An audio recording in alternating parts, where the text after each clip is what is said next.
On March 18th of 2024, almost 50 students, 5 speakers, and 1 team of organizers banded together to protest school shootings at TJ. We weren't the first group to fight against gun violence, and we won't be the last. The sad truth is, we have been mobilizing against school shootings for decades in this country, from parents during Columbine in 1999 to student efforts after Parkland in 2018. The issue isn't going away, but the way we fight and who is fighting has changed. The most interesting part of my walkout last year was that it was promoted almost entirely through social media. Through a series of posts, reels, promotional materials online, and group chats, we found a community at TJ with the same goals to make something tangible happen. After I organized this, I wanted to know how much was possible. I could, over a short period of time, mobilize groups of friends and friends of friends and make an impact. How could this be utilized for larger groups? Well, the connection between social media and gun violence is ever present and visible in how methods for activism has changed. For this project, I wanted to know, how has social media changed gun violence activism, for the worse or for the better, and impacted the success of this movement? For my project, social media is any website or platform where mass media can be shared and individuals can interact with each other across vast distances. Robert Schenthrop, a brother of a victim of the Parkland shooting and executive board member of Team Enough, the youth offshoot of Brady, a gun violence prevention organization, defines activism as the action of one individual or an activist for a specific cause, an organization as a group of people working together for that cause. I consider the two terms essential to gun violence prevention and use them both throughout this video. The last component was success. My own personal definition is the ability to inspire a changed mindset in popular culture and legislative progress. So, although social media platforms have tailored algorithms, create echo chambers and slacktivism, promote far-right content and disinformation, which contribute to an unsuitable environment for gun violence activism, social media platforms can still be effective tools in allowing young people to successfully engage in gun violence activism, make collaboration across groups easier, and create connections that can be transferred to the real world. Online activism creates an approachable environment for youth involvement in activism. Kira Taylor is the founder and executive director of Disabled Disruptors. She worked in a team of 20 people, and as part of the Pride Liberation Project, she organized walkouts with over 12,000 students across the state of Virginia to protest Governor Youngkin's proposed policies regarding creating an unsafe school environment for transgender students. This helped cause Youngkin to roll back on those policies. That was like the first time where I really saw the power of student, how effective it could be, and how like us as students could really make a change.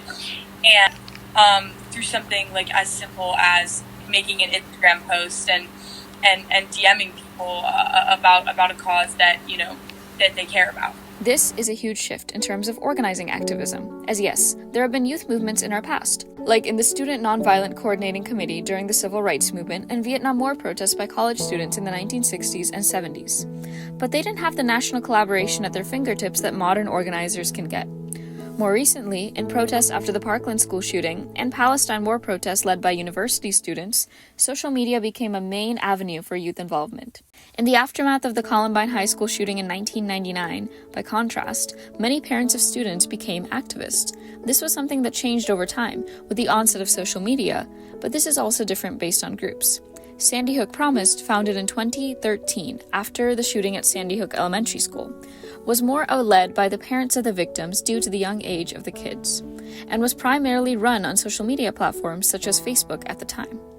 One main reason these platforms became widely used in affecting change is that social media empowers young people to see the problems that they face each day and make positive change. Professor Landsberg, a professor at George Mason University of History and Art History, as well as the organizer for the Cultural Studies PhD program, speaks on the struggles of past organizing. Organizing people, getting people to wake up in the morning and go out, and whether it's for women's rights or the civil rights movement or whatever it was, people leave the safety of their own sort of situation and put themselves out there to fight for what they believe in. And that's always been risky for people to do that. And it's not easy, and everybody's busy, and people are trying to, just getting through the day and doing the things that you have to do is a lot. With digital organizing, this fear is lessened. Activism is more approachable, and individuals can be involved and fit into their schedules and budgets. Kira goes on to speak more about how in-person events aren't inclusive to all activists, especially young people and individuals with disabilities. Many young people can't drive. Many people with disabilities have restrictions on what they can or cannot do, but they can all contribute online. In my own experience, working at a school like Thomas Jefferson with kids from all sorts of distances, working at lunches and in digital meetings, and limiting our in-person events to necessary advocacy only helps us grow our movement and make more change. Additionally, specifically for gun violence activism, kids have a valuable input that many adults can't share. As young people, we have unique lived experience when it comes to the issue of gun violence that is different from the lived experience of other folks. My parents, the fear of being shot in school, the fear of gun violence happening to me, was just not something that they experienced when they were growing up. Because gun violence looked different, and it just wasn't nearly as large of a problem as it is today. Having a digital platform provides a way for students to get involved and share their experiences, allowing the issue of gun violence to be addressed more head-on. Online activism allows for collaboration and communication not seen in previous movements. Landsberg states on the benefits of the new platform that, it's not like any generation in the past was particularly good at mobilizing, and I think social media has the capacity to connect a lot more people, right? So that's a real advantage. Kira Tiller discusses how her work online led her legislate a bill to pass. She had tried multiple times to pass her bill about safe drill situations for individuals with disabilities, but it took collaborating with like-minded organizations to finally pass it in the Virginia legislature. My organization was one of these, and we helped lobby legislators and spread awareness about our cause, all through social media. Additionally, she talked a lot about how influencers and activists alike should cater their work to the general public rather than other organizers. This allows her to grow her organization and reach general people, who can join easily and get access. This more connected community lets us find a shared experience with other people who we may or may not interact with in real life, but we can organize with and hold meetings with online. Specifically about influencers, many individuals who aren't directly involved in activism make a difference in social media work too. Here I'd like to talk about Amanda Gorman, the youngest ever poet laureate, popular among many age groups. Her work is rooted in advocacy for groups who may not be represented, but she is not specifically organizing change around those groups. In 2022, shortly after the Robb Elementary School shooting in Uvalde, Texas, she published the poem Hymn for the Hurting in the New York Times, as well as on Facebook and Instagram, lending it to be seen by a wide range of people.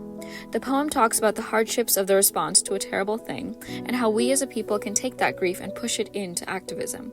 She specifically references the fear and the uncertainty of the situation, and makes allusions to grief and past historical tragedies and our responsibility to change things. Everything hurts. It is a hard time to be alive, and even a harder time to stay that way. We see the author's grief and fear for the lives of children all across America, and her reasons for wanting to be involved in the fight against gun violence. Her work leads people to find online spaces and is an example of the interconnectedness of our digital presence. Although she isn't directly advocating for any specific change, she's creating outrage and sharing the sentiments of other people and what we require. The platform of social media has created problems for gun violence activism today, from tailored conservative-leaning algorithms to the rise of slacktivists. An experiment done by New York University students shows how conservative viewpoints impacted the 2024 election by analyzing the algorithms used on sites such as TikTok. Many far-right videos were more promoted on social media platforms, causing gun violence prevention activism and other causes to be less pushed for, making these movements more difficult to advocate for online. In Shentrup's words, Social media was seen as this inherently democratizing and liberalizing force. That is not true. It can very well be possible, but it has to be under a new model of social media, right? One of presumably public ownership.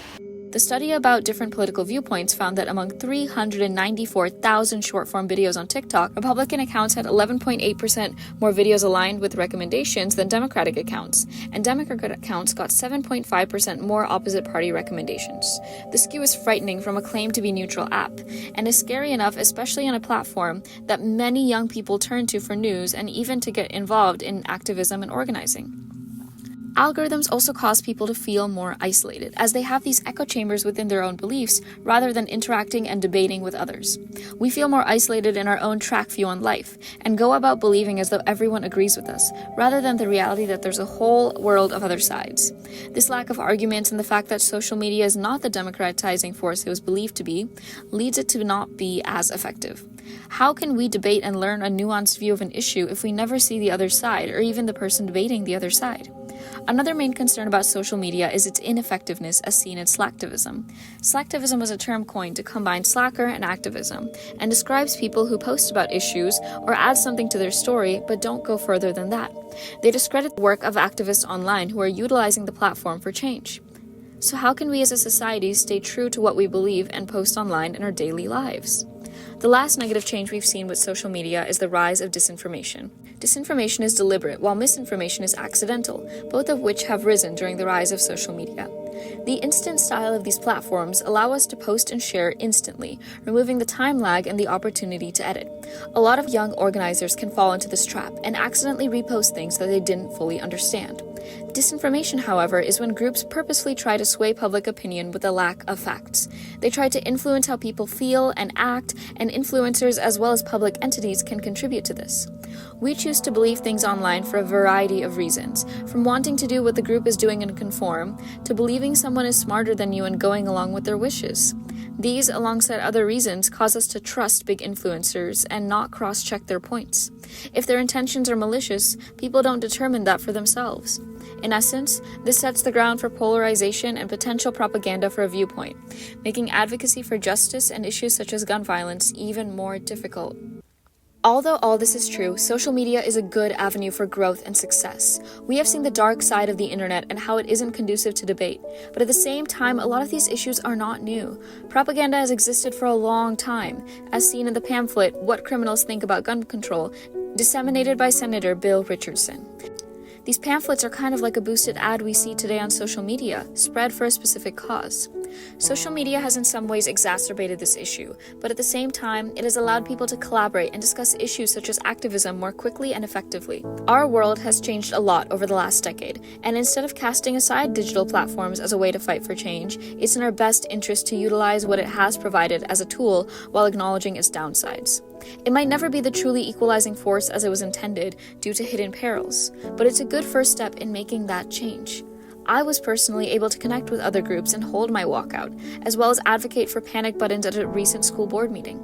It has its downsides, yes, but is simply one of many tools given to the youth today to expand their power and influence, and the power to transform that community from online into a reality has made all the difference, especially for this gun violence movement. Recent organizations have had success, such as the March for Our Lives movement and the Students Demand Action Group, and so have many public figures fighting for change, such as Amanda Gorman's advocacy for us to perceive the world differently. Which brings me to my final question for you. How often do you think about affecting positive change? How can you change your reposting of a story and slacktivism to real-life change-making? An activist can come from anywhere. Yes, everyone is not meant to be an activist. But we all have the chance to make a change in the things we do each and every day. Maybe you will make your next change, and maybe you will make it with social media. For this is the alarm. For this is how we know that we must be altered, that we must differ or die, triumph or try. Thus, while hate cannot be terminated, it can be transformed into something that allows us to live.